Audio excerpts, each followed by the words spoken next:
SSMB నుంచి big update వచ్చింది. దర్శకధీరుడు రాజమౌళి ఎట్టకేలకు కుంభాలుక్ విడుదల చేసి సస్పెన్షన్కు తెరదించాడు. ఫైనల్గా Mahesh Babu look cinema title ఒకటి రివీల్ కావాలి. దానికి కూడా టైం దగ్గర పడింది. నవంబర్ 15న పెద్ద ఎత్తున కార్యక్రమం నిర్వహిస్తున్నారు. దీంతో మహేష్ రాజమౌళి సినిమాపై అంచనాలు ఇంత హైప్కు చేరాయి. మహేష్ రాజమౌళి ఎంతో ప్రెస్టీజియస్ ప్రాజెక్ట్ ఎస్ఎస్ఎంబి 29 సినిమాతో మహేష్ బాబు పాన్ వరల్డ్కి పరిచయం కానున్నాడు. అంతేకాదు రాజమౌళి కూడా ఈ సినిమాని 125 దేశాలలో రిలీజ్ చేయడానికి స్కెచ్ వేశాడు. ఇదంతా చూస్తే జక్కన్న ఏదో చేస్తున్నాడని అభిమానుల్లో తీవ్ర ఉత్కంఠ నెలకొంది. ఇక గ్లోబ్ ట్రోటర్ అంటే ఏమిటి అనే విషయానికి వస్తే, ఒకచోట కాకుండా ప్రపంచమంతా చుట్టొచ్చే యోధుడు. కథ ఏమైనా ఉండొచ్చు. మహేష్ బాబు పేరు అర్జున్. ప్రపంచాన్ని చుట్టి ప్రాచీన నాగరికతల రహస్యాలను అన్వేషించే ఒక సాహసికుడు. అతని తండ్రి ఒక పురావస్తు శాస్త్రవేత్త. కానీ 15 ఏళ్ల క్రితం హిమాలయాల్లో ఒక అన్వేషణలో అదృశ్యమయ్యాడు. అతని ఆధారం ఒక శివలింగాకార త్రిశూల పెండెంట్. దానిపై ఒక రహస్య సంకేతం ఉంటుంది. అర్జున్కి ఒక అంతర్జాతీయ సీక్రెట్ సొసైటీ సమాచారం ఇస్తుంది. ప్రపంచం నలుమూలలా విస్తరించిన త్రయశక్తులు అనే ప్రాచీన దేవశక్తులను ఎవరైనా కలుపుకుంటే భూమి యొక్క శక్తి సమతుల్యం మారిపోతుందని, ఆ శక్తులు 3 వేర్వేరు నాగరికతల్లో దాచబడ్డాయి. ఒకటి శక్తి, శివుడి త్రిశూలం. రెండవది జ్ఞానం. మూడవది సృష్టిదేవుని బంగారు చక్రం. అంతర్జాతీయ మాఫియా లీడర్ కూడా అదే శక్తుల కోసం ప్రపంచాన్ని చుట్టేస్తున్నాడు. అతని లక్ష్యం వాటిని ఉపయోగించి మానవ జాతిని అదుపులో పెట్టడం. హీరో అర్జున్ యాత్ర కథ మొదటి భాగం భారతదేశంలోని హిమాలయాల నుంచే మొదలై మధ్యప్రాచ్యం, ఆఫ్రికా, దక్షిణ అమెరికా వరకు వెళుతుంది. ఈ ప్రదేశంలో ప్రాచీన శక్తులు కలిగిన మంత్రగాళ్ళు, ఉచ్చులు, పజిల్స్, భయంకరమైన వేటగాళ్ళను ఎదుర్కోవాలి. యాత్రలో అర్జున్ తండ్రి అదృశ్యం వెనుక ఉన్న నిజం, అలాగే తన స్వంత జన్మ రహస్యం కూడా తెలుసుకుంటాడు. అయితే ఇప్పుడు పృథ్వీరాజ్ సుకుమారన్ ఫస్ట్ లుక్ కథ ఏంటంటే, ఇందులో పృథ్వీరాజ్ గెటప్కు 2 లక్షణాలు ఉన్నాయి. ఒకటి స్టీఫెన్ హాకింగ్. ఒట్టో ఆక్టోవిస్ స్టీఫెన్ హాకింగ్ సైంటిస్ట్. ఆయన బ్రెయిన్ తప్ప శరీరంలో ఏది పనిచేయదు, కానీ ఆలోచనలతో తాను కొత్త విషయాలను కనుక్కున్నాడు. అలాగే ఒట్టో ఆక్టోవిస్ స్పైడర్ మ్యాన్ 2లో తాను అద్భుత శక్తులకు ప్రయత్నించి అత్యంత శక్తివంతమైన టెంటికల్ ఏర్పాటు చేసుకుంటాడు. పృథ్వీరాజ్ చైర్లో కూర్చున్న విధానం బట్టి తన శరీరం హాకింగ్లా పనిచేయదు, కానీ ఆలోచనలతో అనుకున్నది సాధించడానికి యాక్టివిస్ట్ లాగా టెంటికల్ సాయం తీసుకుంటాడు.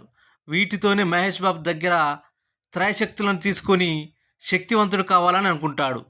అసలు కథ నేపథ్యం ఒకసారి చూద్దాం. ఫస్ట్ స్టోరీ, పృథ్వీరాజ్ ఒక శాస్త్రవేత్త. అతని ఆలోచనలు కాలానికి మించి ఉన్నవి. మానవుడు ప్రకృతిని జయించకూడదు, ప్రకృతితో మిళితం కావాలి అనే సిద్ధాంతం ఉన్న ప్రపంచం అతన్ని మ్యాడ్ సైంటిస్ట్గా తేల్చేస్తుంది. ఒక ప్రమాదంలో అతని శరీరం హాకింగ్లా అచేతనమవుతుంది. చేతులు కాళ్ళు పనిచేయవు, కేవలం మెదడు మాత్రమే పనిచేస్తుంది. కానీ ఆ మెదడు ఆర్టిఫిషియల్ ఇంటెలిజెన్స్గా మారుతుంది. తన రీసెర్చ్ను కొనసాగించడానికి అతను యాంత్రిక టెంటికల్ ఆక్టోవిస్ లాంటి రూపొందించుకుంటాడు. వీటితోనే అతని ఆలోచనలు క్రియలుగా మార్చుకుంటాడు. టెంటికల్, అతని చేతులు కాళ్ళు ఆయుధాలు కూడా ఆర్టిఫిషియల్ ఇంటెలిజెన్స్తో కట్టుబడి ఉన్న ఈ టెంటికల్ అతని ఆలోచనలు వెంటనే చర్యల్లోకి మార్చుతాయి. అంటే భౌతిక పరిమితులు ఉన్నా అతని బ్రెయిన్ మిషన్ కనెక్షన్ ప్రపంచంలో అతి శక్తివంతమైనది. మూడవది, హీరో మహేష్ బాబుకు సంబంధం ఉంటుంది. మహేష్ పాత్ర అర్జున్ ఒక ప్రపంచమంతా తిరిగినా మానవ మూలాలు, ప్రాచీన శక్తులను వెతుకుతుంటాడు. అతడే గ్లోబల్ ట్రోటర్. అతని వద్ద మూడు ప్రాచీన శక్తుల చిహ్నాలు ఉంటాయి: జ్ఞానం, శక్తి, ప్రకృతి. పృథ్వీరాజ్ వీటినే తన టెంటికల్ సహాయంతో స్వాధీనం చేసుకోవాలనుకుంటాడు. ఎందుకంటే ఈ 3 శక్తులు కలిస్తే మానవ పరిమితులను దాటి చిరంజీవిగా మారవచ్చు. ఇక 4వది సంఘర్షణ. పృథ్వీరాజ్ మనిషి ఆలోచనలే దేవతా శక్తులు అని నమ్ముతాడు. మహేష్ ప్రకృతి ఆధ్యాత్మికతతో సమతుల్యం ఉన్నప్పుడే శక్తి పవిత్రమవుతుంది అని నమ్ముతాడు. ఈ తత్వాల మధ్య పోరాటం మొదలవుతుంది. ఒకవైపు బుద్ధి, టెక్నాలజీ, మరొక వైపు ప్రకృతి, ఆత్మశక్తిగా ఉంటుంది. ఇక క్లైమాక్స్ చూసినట్లయితే పృథ్వీరాజ్ చివరగా తన టెంటికల్ని ఆపేసి తన బ్రెయిన్ని స్వీయ విధ్వంసక చేయడం ద్వారా మానవ మేధస్సు పరిమితులు అంగీకరిస్తాడు. ఇది అసలు కథ స్టోరీ. 3 శక్తులు కలిసే క్షణంలో మనిషి సహజ స్వభావం అయిన మోహం, లోభం లాంటి జయించి ప్రపంచాన్ని మానవత్వాన్ని కాపాడటం, ఇందుకోసం ఒక భారీ ఆలయ సముద్ర గర్భంలో జరిగే చివరి పోరాటం. త్రిశూలం అర్జున్ చేతుల్లోకి చేరడం, జ్ఞానంతో శక్తిని సూర్యచక్రాన్ని ఒకటి చేయటం, భూమి సమతుల్యం కాపాడడం. ఇదే నిజమైతే Mahesh Babu SSMB 29 cinema India జోన్స్ను మించిపోద్ది. ఈ కథ ప్రస్తుతం సోషల్ మీడియాలో వైరల్గా మారింది. అయితే రాజమౌళి మహేష్ బాబు సినిమాకు ఉండదని చెప్పాలి.